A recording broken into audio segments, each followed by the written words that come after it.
Okay, so good morning, everyone. So I'm telling the story that we have been doing in our lab and in collaboration with many other researchers and other hospitals about the potential utilization of cannabinoids also as anti-cancer agents. So the idea of the talk is a little bit oriented to also medical doctors or people who might be potentially interested in this field. But obviously it has many potential implications, so I'll try to go step by step and talking about the different things. So the first slide is just an introduction that actually has not been presented yet, but I think it's obvious. We have, I don't have a pointer,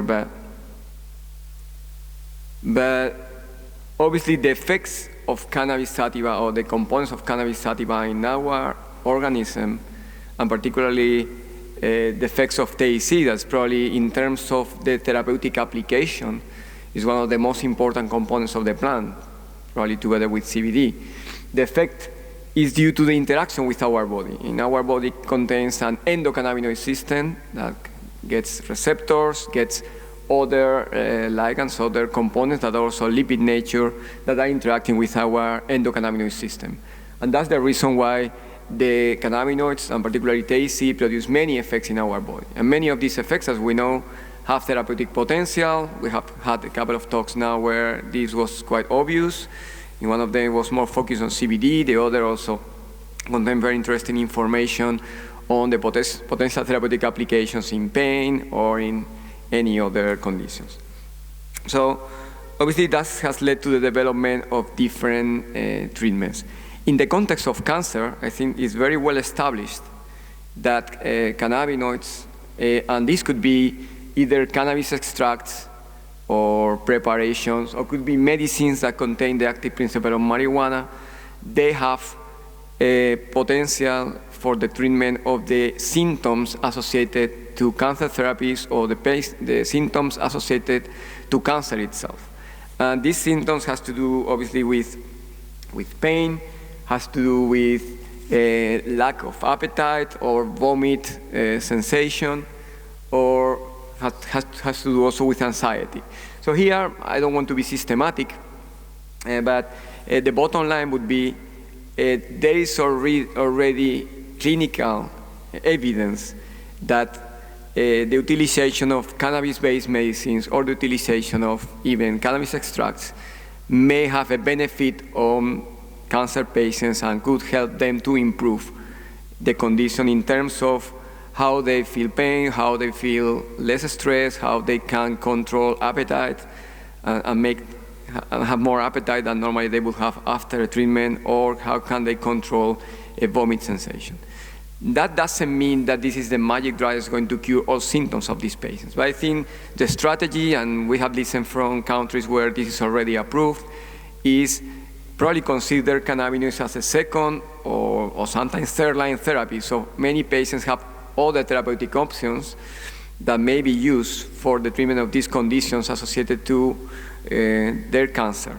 But many of them, they are not responding well to these standard treatments. And then when they use cannabinoids, they realize that they are feeling better. And I think at the end of the day, probably that's the important point, that the people can improve their conditions.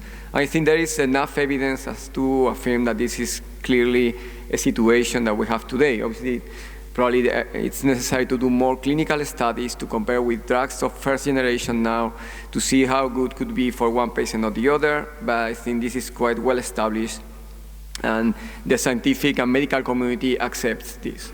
And I insist in this because in order to get the maximum amount of application for cannabis as medicines, we need to convince the scientific and medical community because they have a lot of influence on the politicians who has to take the decisions on how we can regulate the different options. I think this is important, and sometimes the short pathway is not shorter because then we avoid the regulatory agencies, and then we avoid also sometimes have something that is well established and can be really accepted by the medical community. In any case, this is a good example that this could be done, and actually it's probably necessary to improve this situation because cannabis extracts have the potential to improve this condition. There are many patients who can give the testimony that they are using these cannabis extracts and they are working even sometimes better than the medicines. So that means that this should be something that we need to improve in the way that is communicated to the politicians. So this, we can make sure that it's also an option for the patients. But then we can move to the main part of the talk, that is the potential utilization not to alleviate the symptoms of cancer, but as potential anti-cancer agents.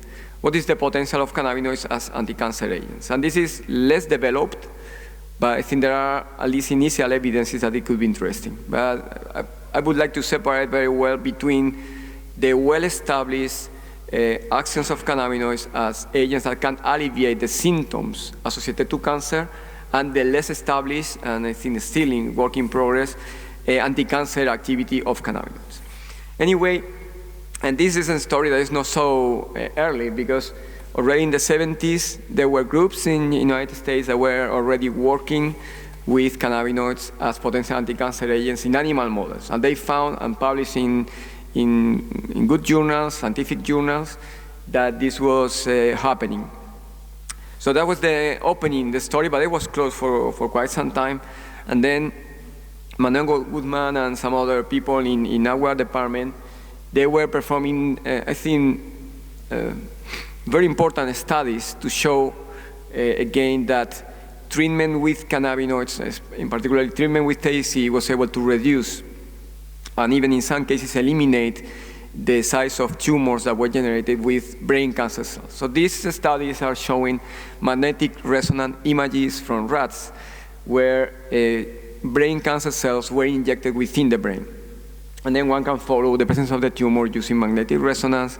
As you can see in the right-hand images, treatment with THC, in this case, in this particular animal, eliminated completely the tumor. In some other animals, there was a clear reduction. So that was the beginning of the story that we have continued to develop for quite a long time to see whether cannabinoids may have anti-cancer activity and what could be the mechanisms behind that and what could be the potential application to patients. So we know today that actually in many animal models of cancer, treatment with different cannabinoids, mainly THC, but there could be also other cannabinoids, particularly those that are acting through CB1 and CB2 receptors. So they have anti-cancer activity.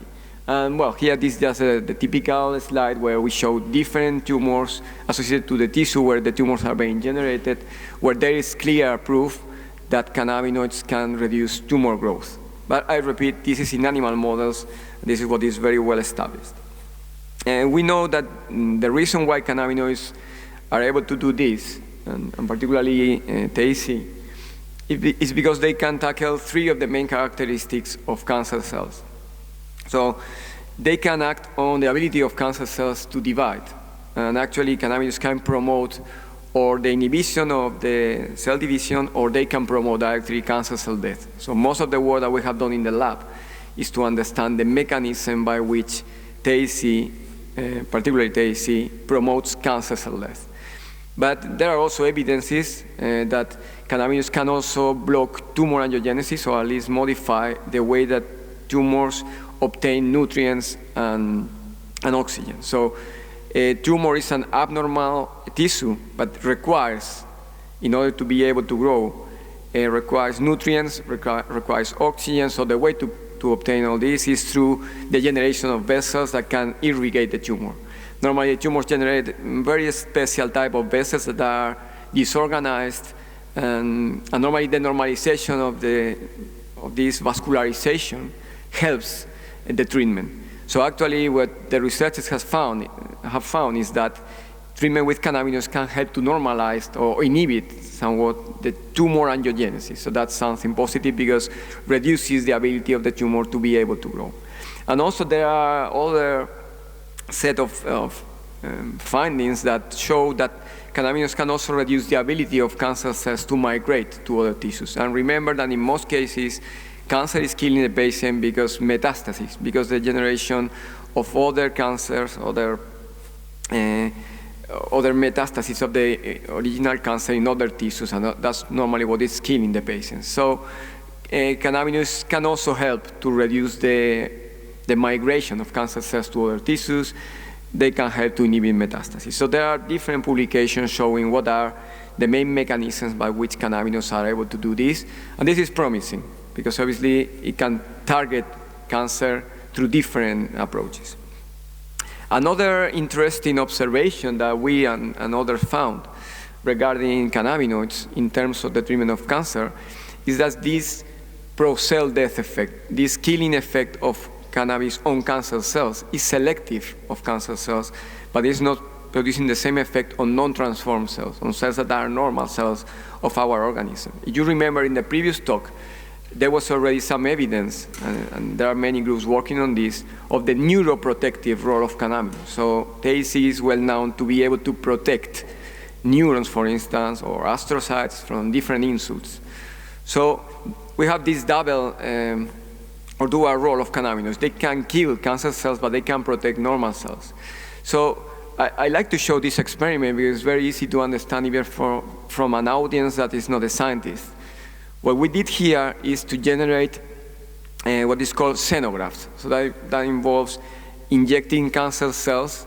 In this case, it was within the pancreas of mice. So the idea was analyzing the effect of treatment with cannabinoids on tumor growth. So what we found in this experiment, apart from these pictures I'm showing, is that treatment with cannabinoids reduced the growth of pancreatic cancer in these mice. But then we wanted to analyze the effect on promoting cancer cell death of the cannabinoids. And then we did that experiment. Here you can see, the P is marking the normal pancreas, the T is marking the tumor. So this is a section of a pancreas of one of these mice where we have generated the tumors within. So the two parts are very well differentiated, and one pathologist could tell you that there are many differences between normal cells and cancer cells. But then in the bottom panels where we did some analysis, you can see it very well, yeah, I think you can see the red spots. So in an analysis to determine which cells were dying, we use this technique that is called tunnel, that is really marking the cells that are dying by a process that is called apoptosis, that is one of the processes that cannabinoids are inducing.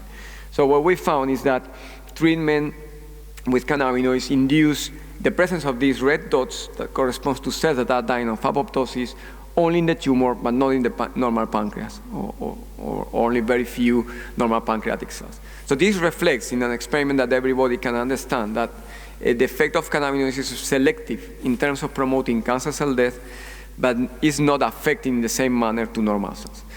This is potentially very interesting in terms of any anti-cancer treatment, because it might be more selective for cancer cells and produce less side effects.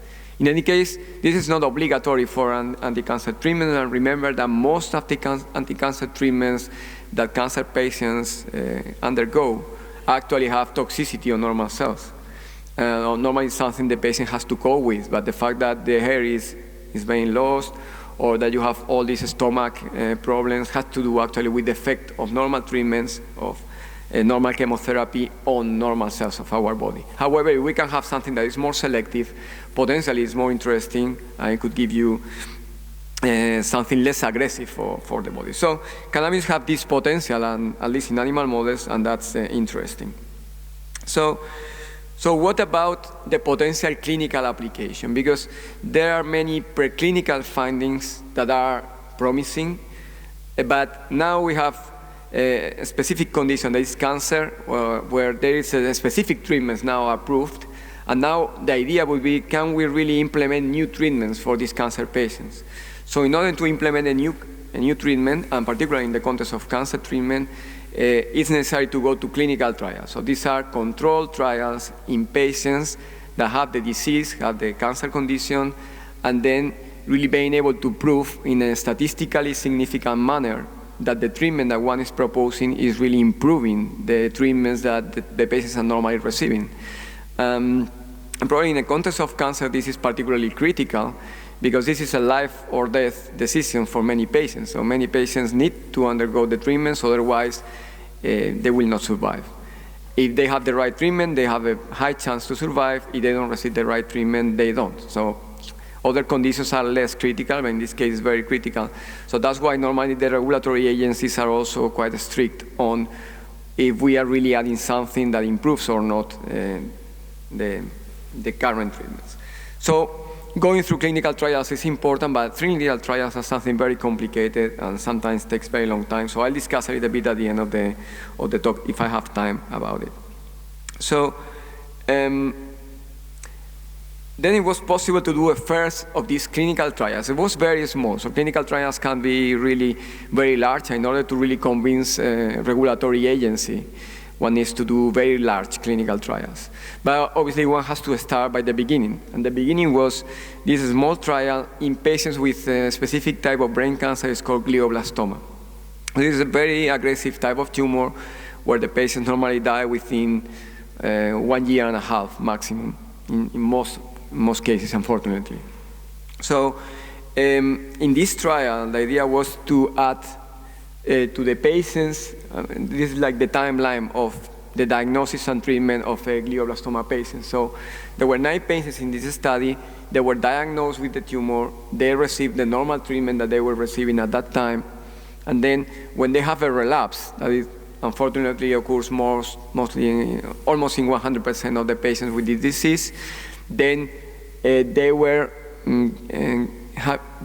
having a new surgical removal of the tumor, and in the cavity that the tumor left, then the doctors included a cannula to deliver directly TAC within the brain of the patients.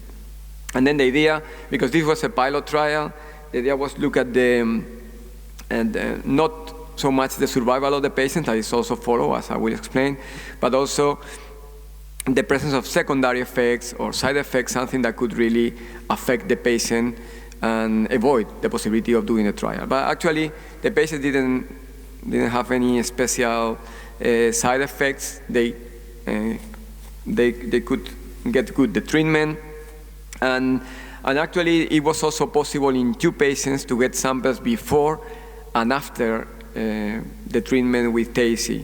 Actually, because of this surgical removal of the tumor, but then it was necessary in 2 patients to reoperate again because the cannula was moved and one of the other patients had an edema, so the doctors had to reoperate. So it was possible to have a sample before and after the treatment. And that was very interesting because this allowed us to analyze whether some of these anti-cancer activities of cannabinoids that we have found in animal models could be also occurring in patients. So in these samples, before and after the treatment, obviously one has to be prudent in the comparison because in this case there are no controls. It's just something that happened maybe 1 month or 45 days before the other sample. So there might be many events taking place in between, and that's something that scientists always we need to take care in the interpretation of the data. But in any case, we found increased signs of cell death, decreased angiogenesis, and also increased apoptosis and decreased proliferation. So let's say all the things that we have found in the animals that seems to be activated by treatment with TAC seem to be also possibly activated in the patients. So that's also an important confirmation that something that happens in animal models may also have a result in patients.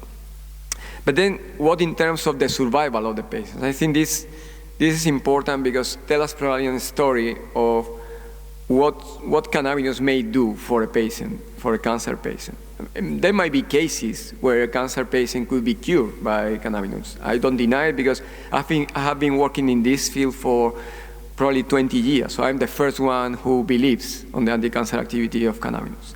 However, for instance, in this trial, let's say the conclusion from the point of view of a medical analysis would be that 2 of the patients lived longer than the other patients that normally live in this condition in this hospital. It's so small that one cannot take any statistical conclusion, but all patients finally died. So that suggested that cannabis, or in this case TAC, is not going to be the magic drug that's going to cure cancer.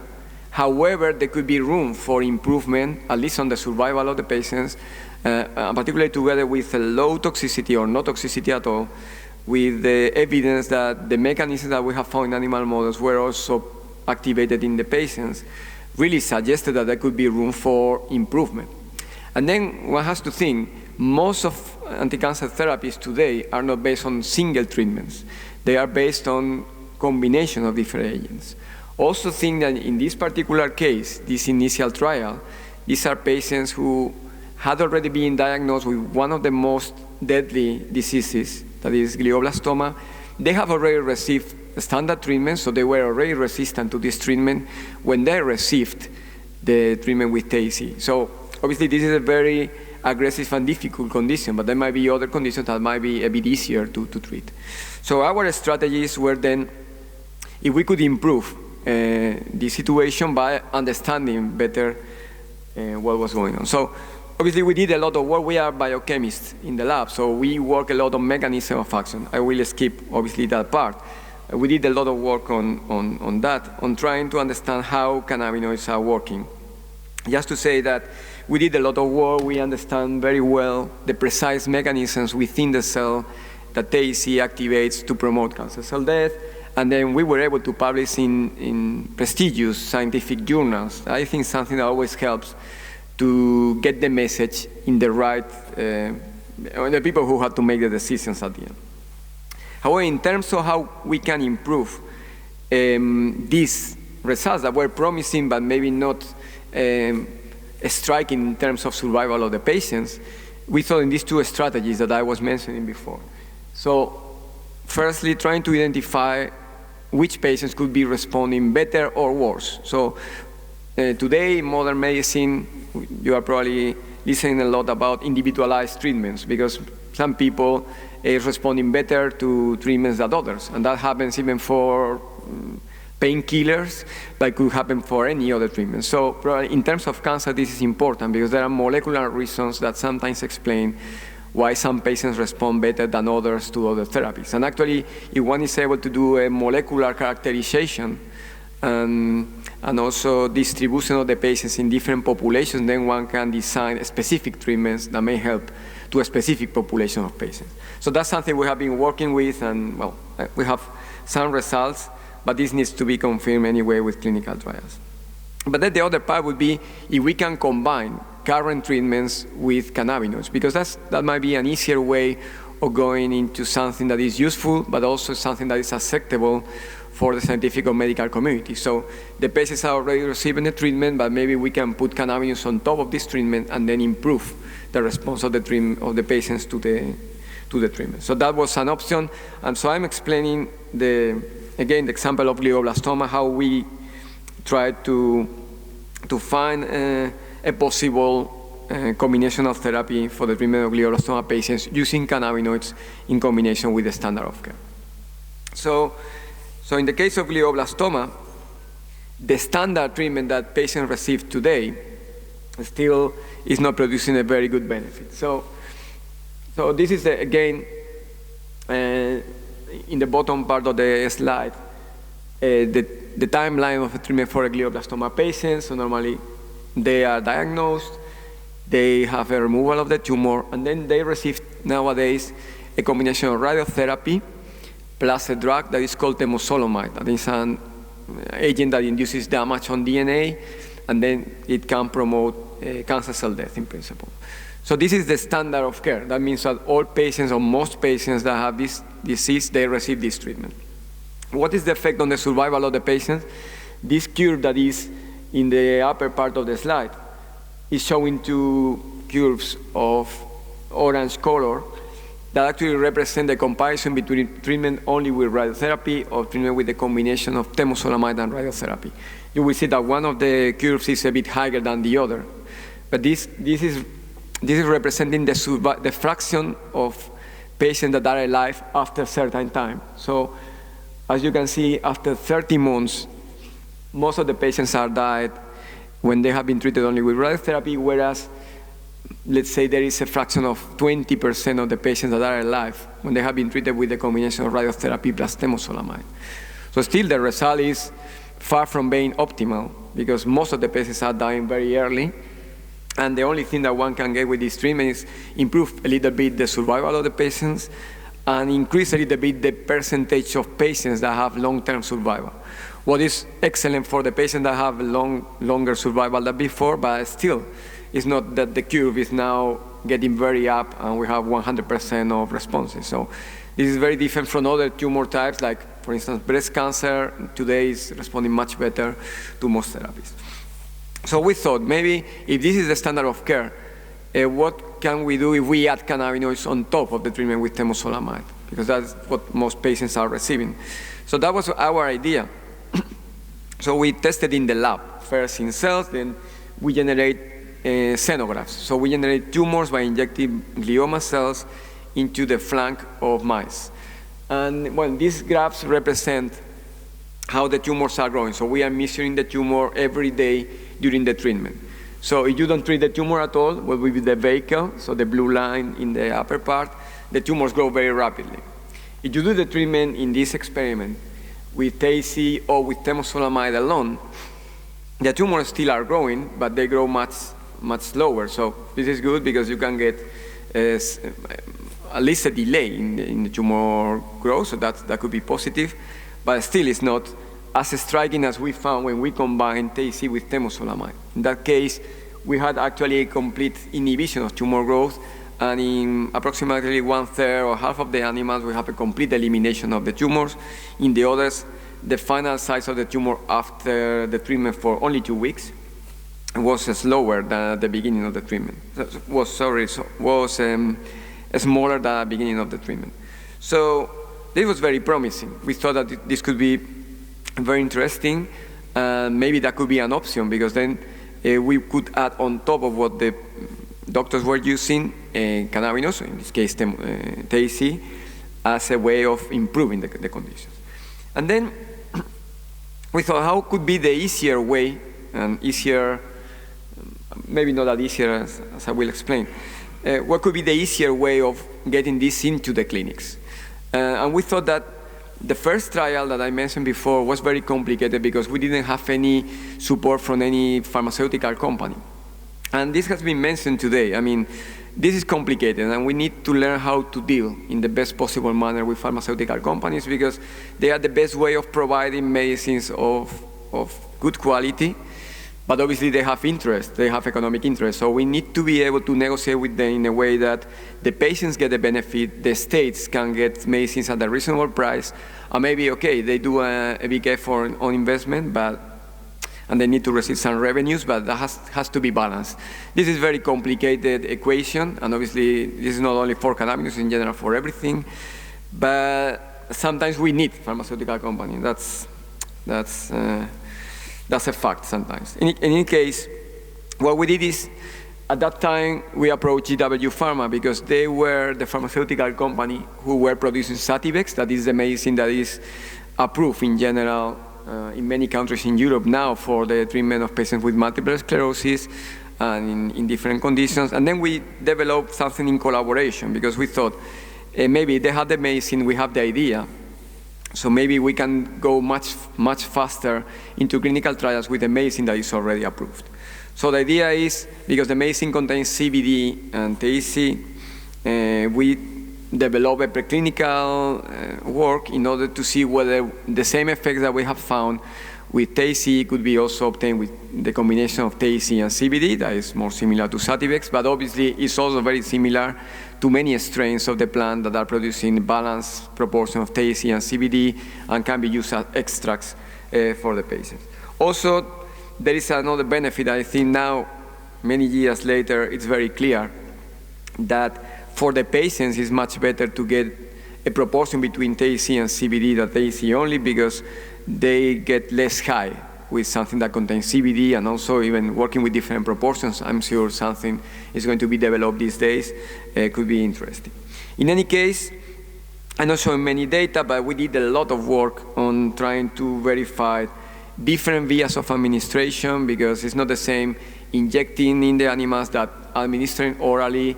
There are different doses, so in order to go to clinical trials, sometimes one needs to do a lot of preclinical work to see that, at least in animal models, the conditions that are very similar to the study that's going to be run in humans are also reproduced. For instance, in this experiment, we found in tumors that were generated by injecting tumor cells within the brain of the animals, we did it by oral administration of the cannabinoids, so something more similar to what many patients may get today, for instance, with the extracts. We analyzed not only the tumor size, but also the survival of the animals. And the bottom line would be that the combination of THC and CBD in a 1:1 proportion in this experiment, together with temozolomide, increased the survival of the animals very significantly with respect to the other treatments. So it was promising and really suggesting that what we had observed initially in our initial xenograft model could be reproduced also when we combine THC and CBD and temozolomide. So this led, at the end, after a long time, and also the involvement of clinical oncologists in Madrid, to the development of a clinical trial by GW Pharma. As I say always, this has not been an easy way for us. For instance, although we did all the preclinical development, and Juan Sepúlveda, the oncologist in Madrid, actually wrote down the protocol, GW Pharma decided to take the clinical study only to UK and some hospitals in Germany. So we were completely disconnected from this trial. So from our point of view as basic researchers who have been involved on this for a very long time, it was disappointing. I say this because I think we need pharmaceutical companies, but I'm not particularly keen on collaborating with them, but I realize that sometimes we need to do it. So don't see me like someone who is working for GW Pharma, because that's not the case. But in any case, I think something important at the end for the patients, what is really relevant is whether a clinical trial is being run or not. And if a clinical trial is run and this may help to the patients, I think I'm happy about that, even if I'm not the main character there. So what they did is to do a clinical study, in this case, only 26 patients. So the study was still very small. What they did is, in the same scheme that I was explaining before, after diagnosis, the patient received the standard of care.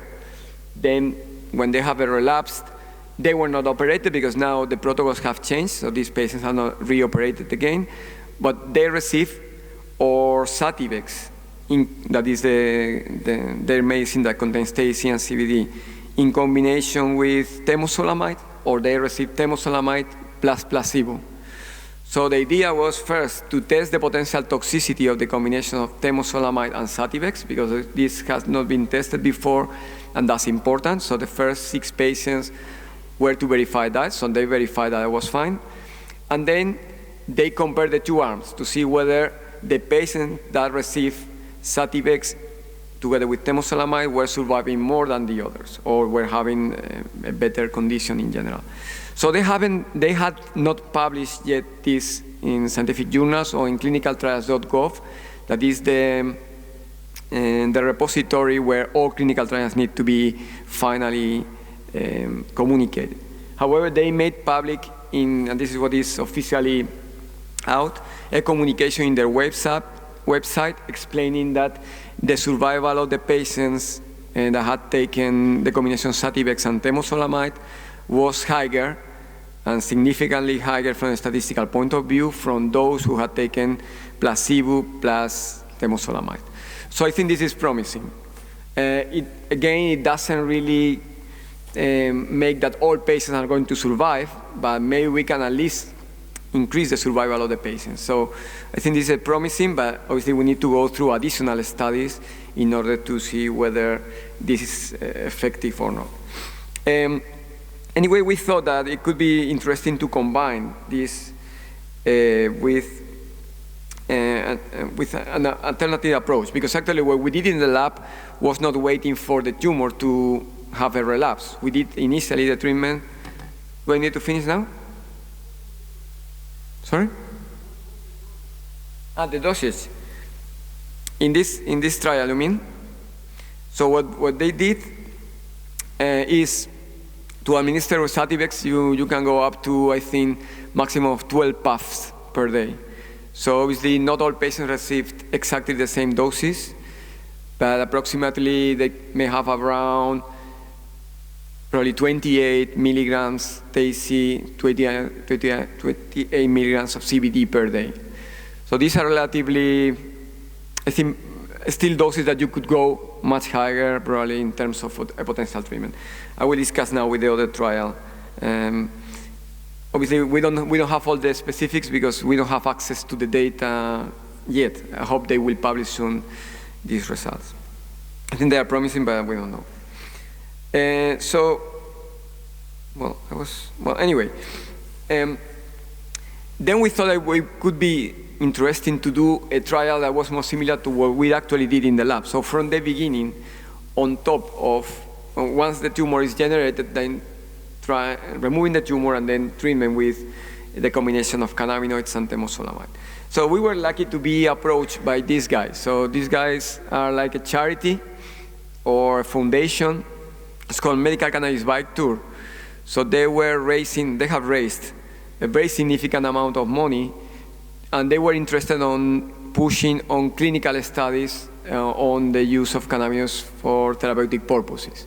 So they approached us and they said that they could raise money by this bike tour that they do every year. So they are Dutch, so they mix these two typical Dutch things, cannabis and riding bikes, and they organize a bike tour every year to raise funding. And we are really very thankful to them because they have been able to raise a significant amount of money that made possible to start planning an alternative but complementary clinical trial.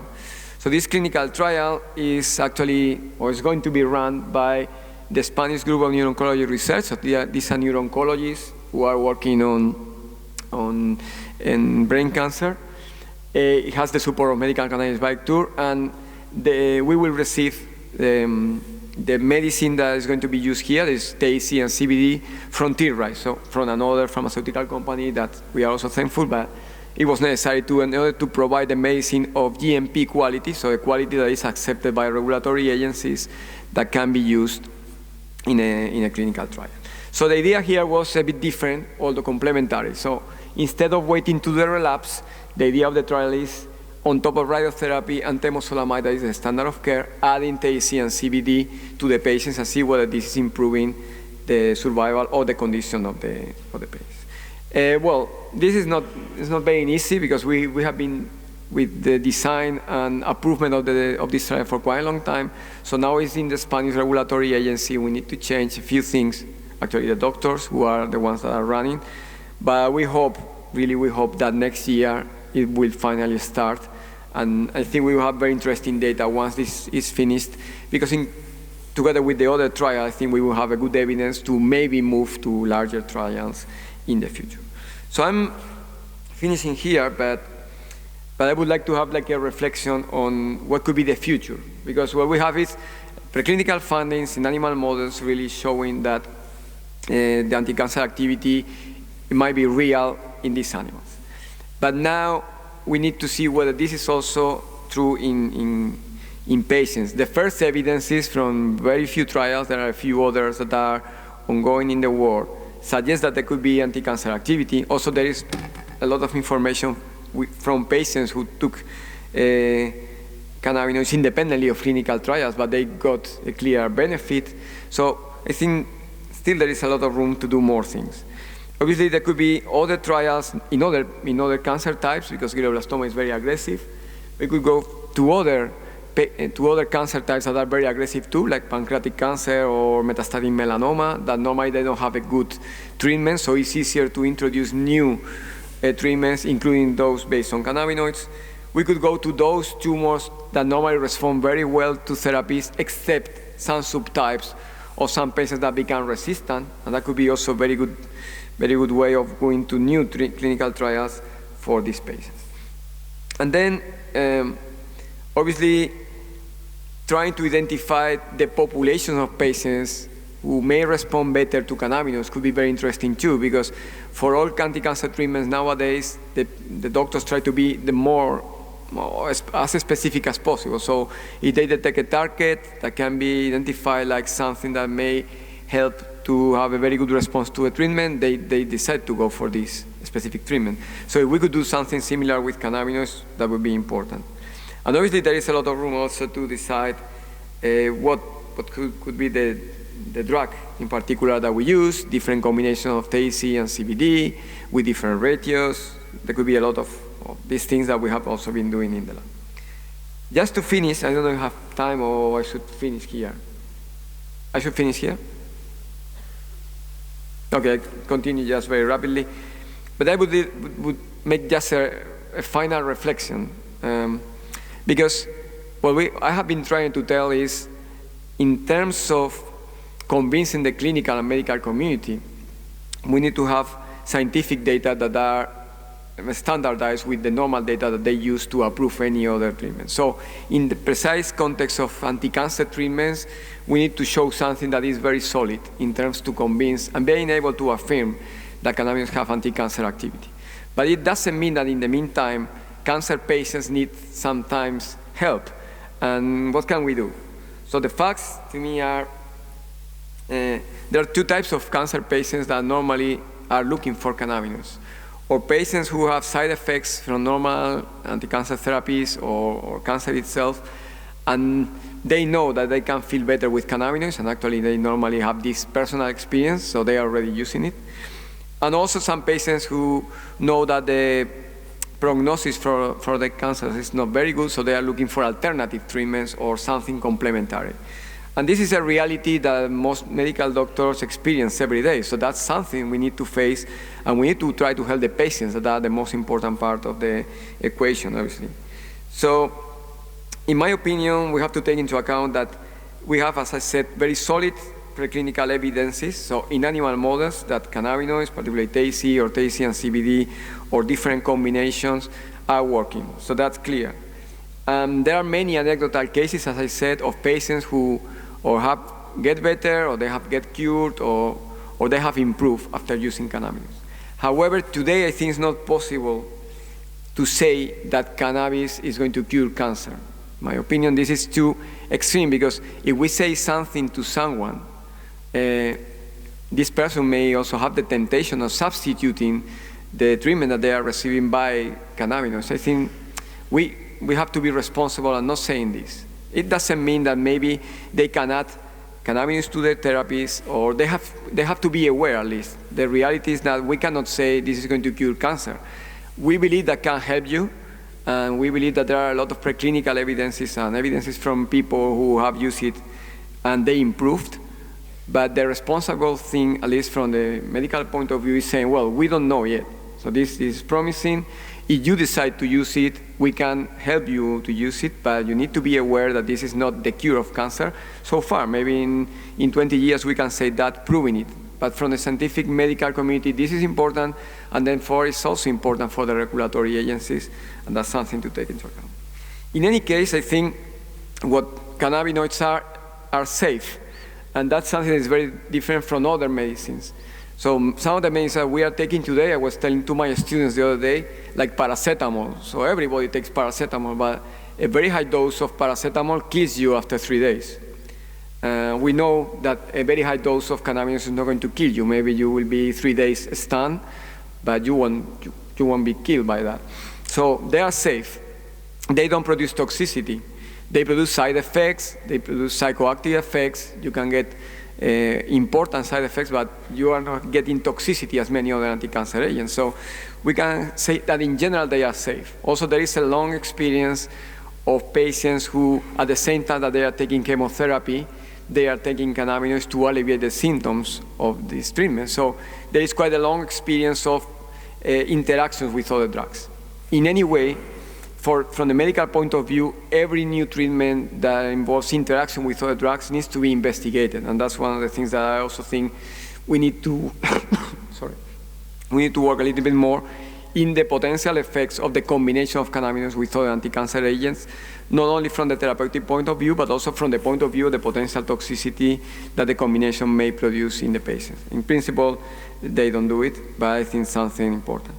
So my final message, and this is the last slide, it would be, in any case, I think scientists, we have a responsibility. We have to be scientific, we need to follow the rules, and we need to attach to all these procedures, because that's the only way to progress and being able to prove things.